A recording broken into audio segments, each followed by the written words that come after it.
সন্দেশখালীর আসল তথ্য ফাঁস। ভাইরাল হওয়া সন্দেশখালীর স্টিং অপারেশনের ভিডিওকে হাতিয়ার করে বিজেপির বিরুদ্ধে ফের সুর চড়ালেন তৃণমূল নেত্রী মমতা বন্দ্যোপাধ্যায়। বিজেপি আসলে কতটা নোংরা এবং ঘৃণ্য একটি দল। বাংলার প্রগতিশীল ভাবধারা ও কৃষ্টি সংস্কৃতির প্রতি আঘাত হানতে বাংলা বিরোধীরা আমাদের রাজ্যের সম্মানহানি করার জন্য ষড়যন্ত্র চক্রান্ত করে। শুক্রবারের পর শনিবারও রানাঘাটের চাকদহের নির্বাচনী জনসভা থেকে বিজেপি তথা কেন্দ্রের মোদী সরকারকে ঠিক এই ভাষাতেই তীব্র আক্রমণ করলেন তৃণমূল সুপ্রিমো। সন্দেশখালী নিয়ে সম্প্রতি একটি অডিও ক্লিপিংস ভাইরাল হয়েছে সোশ্যাল মিডিয়ায়। সন্দেশখালী একের বিজেপির মণ্ডল সভাপতি গঙ্গাধর কয়ালকে ওই ভিডিওতে বলতে শোনা যায়, ধর্ষণের ঘটনাই ঘটেনি, অভিযোগ করানো হয়েছে। গোটাটাই শুভেন্দু অধিকারীর নির্দেশ এবং পরিকল্পনা মাফিক হয়েছে।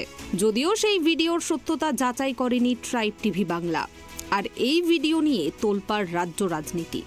শনিবার চাকদহের নির্বাচনী সভা থেকে এই নিয়েই বিজেপিকে নিশানা মমতার। বলেন, ভারতের ইতিহাসে এর আগে কখনো দিল্লির কোনো শাসক দল স্ত্রী প্রতিহিংসার বশে একটি গোটা রাজ্য এবং সেই রাজ্যের জনগণকে অপমান করার এই রকম চেষ্টা করেনি।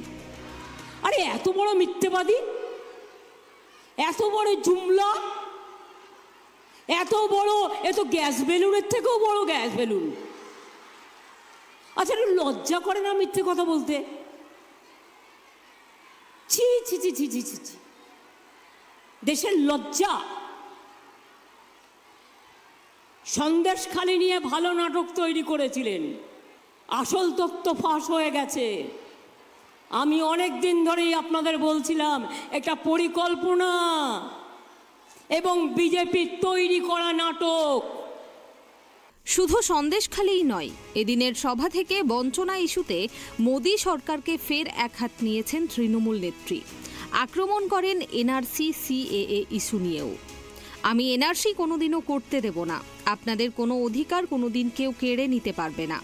অসমে বিজেপি ১৯ লক্ষ হিন্দুকে ঘরছাড়া করে ডিটেনশন ক্যাম্পে নিয়ে গিয়েছিল, এসব বাংলায় হবে না।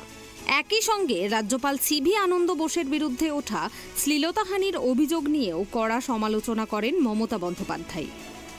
আমি এনআরসি কোনোদিন করতে দেব না, আপনাদের কোনো অধিকার কেউ কেড়ে নিতে পারবে না। আসামে বিজেপি ১৯ লক্ষ হিন্দুকে ঘর ছাড়া করে ডিটেনশন ক্যাম্পে নিয়ে গিয়েছিল, এসব বাংলায় হবে না। তাই আমায় গালাগালি দেয়, আমাদের টাকা বন্ধ করে দেয়, আমাদের ওপর রাগ দেখায়। আমার কিছু যায় আসে না, আমার যায় আসে মানুষের কাছে। আমি যখন বলছি এনআরসি করতে দেব না, দেব না তো দেব না। কে হবে না? নিঃশর্ত নাগরিকত্ব সবার চাই।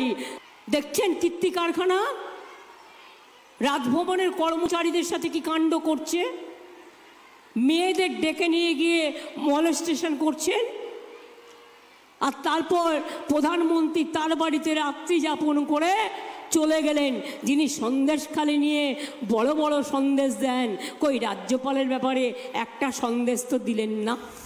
ভোটের দফা যত এগোচ্ছে ততই একের পর এক ইস্যুতে সরগরম হয়ে উঠছে রাজ্য রাজনীতি।